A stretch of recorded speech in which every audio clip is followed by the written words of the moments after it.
It is no longer a hidden news that Africa has in recent time experienced a number of coups and attempted coups.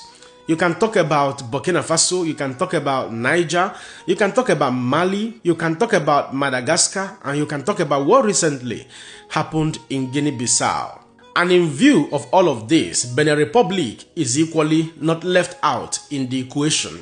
According to the developing stories, in the early hours of today, being the 7th of December 2025, a group of military officers, popularly known as Military Committee on Refoundation, made a press release on a television declaring that they had met and that the current president of Benin Republic, Mr. Patrick Talon, will be removed or must be removed.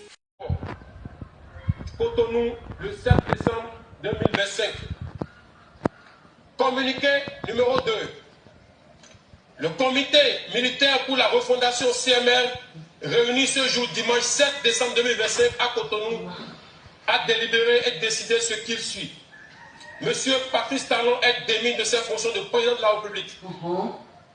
Le lieutenant-colonel Tigui Pascal est nommé président du comité militaire de la refondation pour compter de ce jour, fait à Cotonou le 7 décembre 2025. Je vous remercie. And after that very press release, tension started building in and out of the entire Benin Republic. According to French embassy, gunshots were heard around the presidential palace area. However, the latest news coming from the presidency supposes that President Patrick Talon is currently very safe and that the military or that the attempted coup from the military group called the Committee or Military Committee for Refoundation, that they have not succeeded in taking over the presidential palace or abducting the current president of Benin Republic, whose tenure will expire by next year 2026, and a fresh election shall be conducted possibly in April 2026 after spending 10 years in office. So, according to that very press release from the presidency, the military under the leadership of President Patrick Talon is currently regaining control of territories as well as keeping the country safe, as the Military Committee on Refoundation had not succeeded yet in taking over military leadership or taking over civilian rule in Benin Republic while declaring military leadership. Well, these are all the developing stories coming out from Benin Republic. But it continues to point to one thing.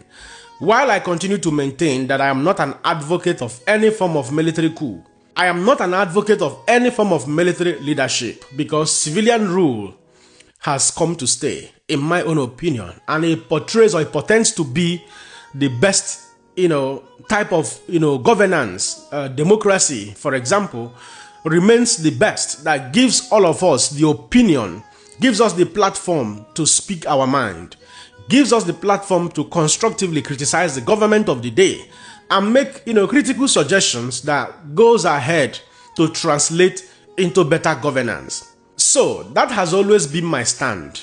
However, like I've always opined, it's as a result of the rascality we have in political leadership in Africa that has resulted to incessant coups upon coups in different, countries in Africa, in West Africa and other regions in the African continent. It is terrible. Why many may be rejoicing at the takeover of military governances and all of that, it is also some type of setback to this very continent, because the world has moved on. The problem we have among political leaders in Africa, using Nigeria as an example, is rascality, ulterior motives, where politicians would always want to satisfy their own personal interests before satisfying the interest of the masses or the people that voted them into public offices. Living in a society where the government of the day captures every institutions of governance and begin to use them as a machination against the people. You know what I mean? It is terrible. We have seen what is happening in Africa. Take, for example, the Benin Republic. Even though report has it that the president has been doing very well economically, but report also has it that the opposition party, the main opposition party that has the propensity or the power to outweigh him, to oust him out of office come 2026, that same main opposition party has been dissolved, has been legally destroyed, that they are currently incapacitated, that they can't even contest in the election. What does that tell you? It still, boils down to what we are saying about state capture. We do not in this part of the world have fairness, equity and justice when it comes to political offices, when it comes to elections. Our African political leaders, I am sorry to use that word, many of them are actually very wicked. State capture. So this is what you see in most part of African countries. Looking at Guinea-Bissau, what happened in Guinea-Bissau in recent time, everybody saw it clearly that the opposition party was winning the election against the ruling government, against the ruling party. And what did they do? The next thing that happened was a military coup, took over and all of that.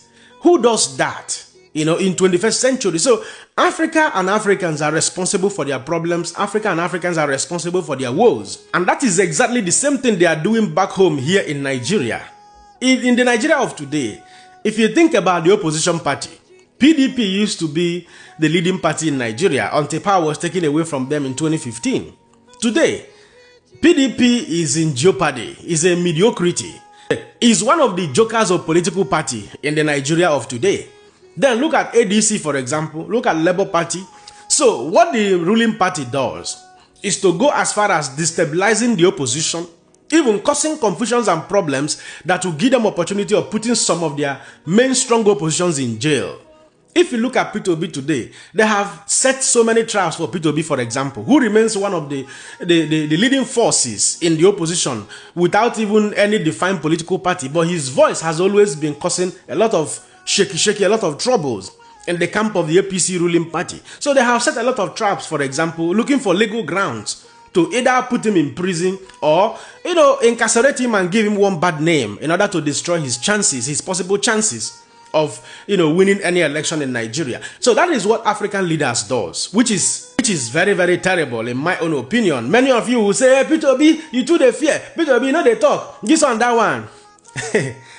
In a country like Nigeria, in Africa, whether you like it or not, these politicians, they can do everything humanly possible to find a legal grounds to put you in prison if you are not careful with them. And I can tell you, they will imprison you and nothing will happen. Nothing will happen. If you like, do protests from January till December. They will even arrest more people and put them in prison.